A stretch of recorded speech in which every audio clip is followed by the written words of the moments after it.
Dear friends, our country has gone through major crises due to flooding disaster.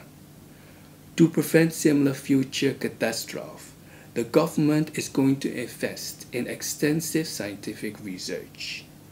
Since our village has suffered substantially, it has been chosen to play an important part within this project.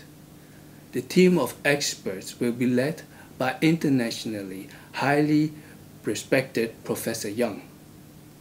For the research within the village, a vacancy as junior advisor is open.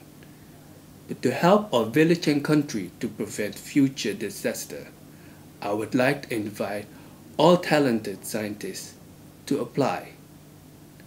Applicants must, however, be specialized within the field of damage prevention and/or damage restoration. We have made a special procedure to ultimately find the most suited candidate. He or she with best result will hold the position for the next 3 years. So we hope to welcome the new junior advisors soon to our village. Best of luck to all applicants, and may the best person win. Thank you.